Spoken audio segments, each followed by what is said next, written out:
अब्दुल सत्तार खान खुशामदीद कहता है, तारीख़ पे तारीख़, मैं नहीं कहूँगा कि तारीख़ पे तारीख़, तारीख़ करीब आ गई है कि जब 90 रोज़ मुकम्मल हो जाएंगे इस केयर टेकर हुकूमत के। मेरे अपने तजर्बे में कभी ऐसा नहीं हुआ कि कोई दिन आगे बढ़े हों, मास हुआ उस वक्त जबकि बेनज़ीर भुट्टो का शहादत हुई थी, उनका मर्डर हुआ था, कुछ दिन आगे चले गए थे। एक बहुत बड़ा रीज़न था कि केयर टेकर की मियाद में जो इजाफी था उसकी वजह क्या थी कि सबसे बड़ी जो जमात थी, उसकी जो लीडर थी, पाकिस्तान की 2 मरतबा वज़ीर आज़म रह चुकी थी, उनका मर्डर हो गया था। वजह समझ में आती है। अब अप्रैल में ये जो तहरीक है, इसको भी तहरीक कहते हैं। जो केयर टेकर होता है ये भी तहरीक होती है, सिर्फ तहरीक इंसाफ तहरीक नहीं है, केयर टेकर भी एक तहरीक होती है, क्योंकि केयर टेकर ने भी एक तहरीक के साथ आना होता है। तो तारीख़ ख़त्म हो जाएगी तो फिर ये केयर टेकर का जो इजाफी दिन होंगे वो किस ज़ुमरे में जाएंगे, कानून किस तरह उसकी इजाज़त देता है, आइन किस तरह इजाज़त देता है, मजबूरियाँ किस तरह इजाज़त देती हैं, और खौफ कितना उसकी इजाज़त देता है कि आप केयर टेकर की मियाद में इजाफ़ा। तो हमारे साथ अबरेज़ साहब हैं, अक्सर हम इनको तकलीफ़ देते रहते हैं, माहिर कानून है, कानून को समझते हैं, हमें भी समझाने की कोशिश करेंगे और लोगों को भी समझाने की कोशिश करेंगे कि केयर टेकर की मियाद में जो इजाफी दिन आना शुरू हो जाते हैं तो कानून उसके बारे में क्या कहता है। अबरेज़ आप बताएंगे कि कानून क्या कहता है?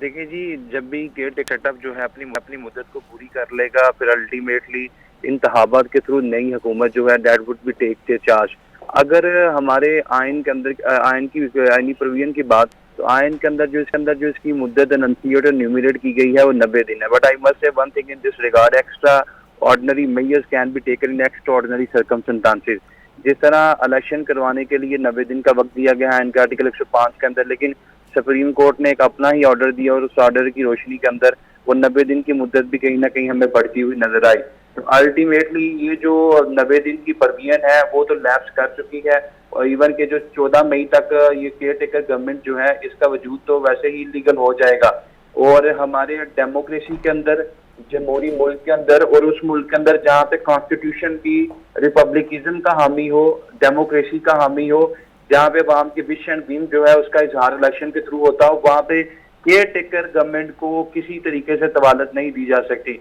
तो ये एक नया आईनी बहरान जन्म लेने जा रहा है। और मेरे ख्याल में आप देखेंगे कि कल या परसों जो है वो पीटीआई की तरफ से कोई पिटीशन जरूर मूव कर दी जाएगी हाई कोर्ट के अंदर या सुप्रीम कोर्ट के अंदर, कि केयर टेकर गवर्नमेंट जो है अपनी मुद्दत पूरी कर चुकी है, लिहाजा नई गवर्नमेंट को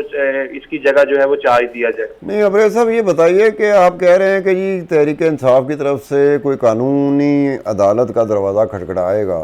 तो पहले भी दरवाजे खटखटाते रहे, लेकिन हुकूमत वो नहीं कर रही जो कि अदालतें कह रही हैं। तो फिर ये भी वो एक चीज़ होगी कि वो अदालत कुछ भी कहे तो हुकूमत अगर नहीं मानेगी तो फिर वही बात आ जाएगी। क्या इससे ऐसा नहीं लगता कि जो अदालत का एक ज़माने में थोड़ा सा रहा, बहुत अरसे से अदालत का एक अपना जो भरम था ना वो ख़त्म होता जा रहा है और अब आके तो बिल्कुल ही ख़त्म होकर रह गया।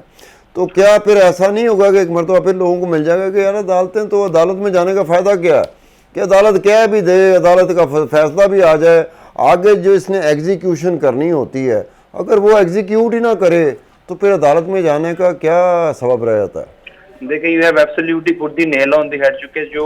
अदालतों की क्रेडिबिलिटी थी, इंपॉर्टेंस थी, सिग्निफिकेंस थी, और जो स्टेट की रिट को इन्फोर्स करने के लिए अदालतें सबसे सुप्रीम पावर कंसीडर की जाती थी। हमने माजी करीब के अंदर जो 3-4 फैसले देख लिए इलेक्शन कमीशन के हवाले से, जो इलेक्शन की इन्फोर्समेंट थी, जो इम्प्लीमेंटेशन थी, बट्स वेरी अनफॉर्चुनेट कि हुकूमत वक्त उसको इन्फोर्स ना कर सकी, इवन के जो मामला स्टेट बैंक के गवर्नर तक जा पहुंचा। तो मैं ये समझता हूँ कि जो जिस तरफ आपने इशारा किया कि अदालतों के फैसले भी हमारे मौजूदा वक्त के अंदर जो है उतने क्रेडिबल नहीं रहे। अगर वो फैसले दे भी देते हैं 90 दिन के हवाले से कि 90 दिन के अंदर जो है एक चीफ मिनिस्टर अपनी आईनी मुद्दत को पूरी कर लेगा, फिर उसके बाद उसका वजूद जो है that would B illegal, that would B unlawful, और उसको किसी तरीके से जस्टिफाई नहीं किया जा सकता। और पीटीआई वाले तो पहले दिन से, मैं इसलिए कहा कि वो पिटीशन लेके चले जाएंगे कि उनका पहले दिन से ये मौकफ था कि ये जो केयर टेकर गवर्नमेंट लाई गई है ये नून लीग की ज़ेली गवर्नमेंट है, और ये तमाम वही फैसले करती है, ये वही तैनाती करती है जो नून लीग के पॉलिटिकल क्वार्टर और रजीम करती थी। लिहाजा मैं समझता हूँ कि कल या परसों आप देखेंगे कि केयर टेकर सेटअप के अगेंस्ट जो है वो पीटीआई की तरफ से लोअर हाई कोर्ट से या सुप्रीम कोर्ट से रजू कर दिया जाएगा, and that is going to be another constitution crisis के आइन के अंदर तो 90 दिन मुद्दत है, और अगर इस मुद्दत को आप बढ़ाएंगे सुप्रीम कोर्ट के प्रेस साहब, आपका मैं शुक्रिया अदा करता हूँ कि ये सूरत हाल है बड़ी बताई, और फिर ये सूरत हाल सामने आया थी कि पाकिस्तान में अदालतों का, मेरे ख्याल में अदालतों को फ़ैसला करते हुए फ़ैसला करना ही नहीं चाहिए, क्योंकि अदालतें फ़ैसला करें और वो एग्जीक्यूट ना हो तो फिर अदालत का जो एक इम्पैक्ट था वो ख़त्म हो गया। अब वो अदालत ने अपना इम्पैक्ट ख़त्म करवाना है तो फिर ठीक है, फ़ैसले करते रहें। जब फ़ैसले एग्जीक्यूट ही नहीं होंगे